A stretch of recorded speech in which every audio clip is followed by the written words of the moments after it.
in the Department of Mechanics. First, let us discuss about the solar cell. A solar cell is made of a pure silicon, which has an N-type layer and a P-type layer.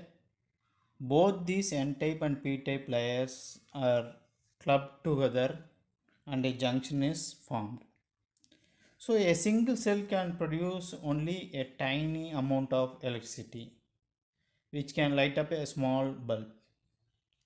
So a single cell is used in watches and calculators like that. So if the production has to be increased or the amount of the electricity generated has to be increased, so the cells has to be increased. So when the cells has to be increased, it is converted into an array. Then it is converted to a module. So that the joining of these solar cells is happening due to this. Now let us discuss what are the materials mainly used for solar cell manufacturing. Mainly we are using polycrystalline silicon cells, amorphous silicon cells and monocrystalline silicon cells.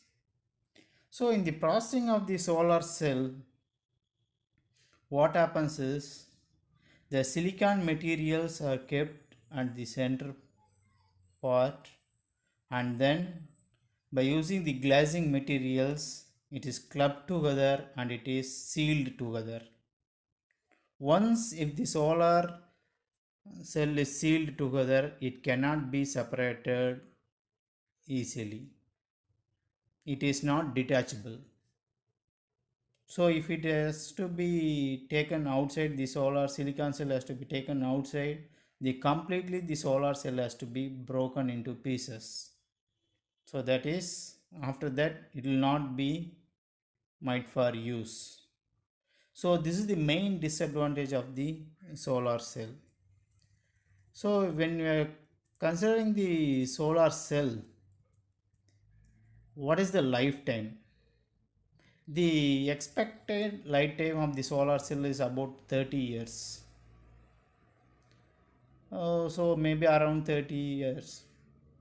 So here in these solar cells, according to the usage, during this photovoltaic process, what happens is 20% decreases in the power capacity in the first 10 to 12 years. So the maximum decrease in efficiency is 10% and 20% when it reaches 20 years and above 25 years. So here after 20 or 25 years, the solar cells cannot be used. So if it is a very high quality solar PV panels, so it may reach around 30 to 35 years or maximum 40 years. So this is the total life cycle of a solar cell.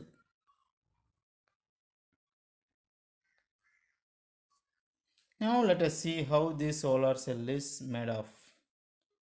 So at the bottom there is a backing layer and an electrical connection is there. That blue color line is, that is the electrical connections, and a pure p-type silicon wafer is kept at the bottom and an n-type silicon wafer is kept, and both are clubbed together to form a junction. And then on the top of the n-type layer a non-reflective layer is placed, and then above that non-reflective layer a tough glass is placed on it, and then this total setup is clubbed together and an aluminum frame is used to seal together. So during this process of it of all these are totally clubbed, then it can be separately taken by part. So this is the main drawback. If we want to take the p-type silicon wafer or n-type silicon wafer, we have to totally break the setup. So after that it may not be in use.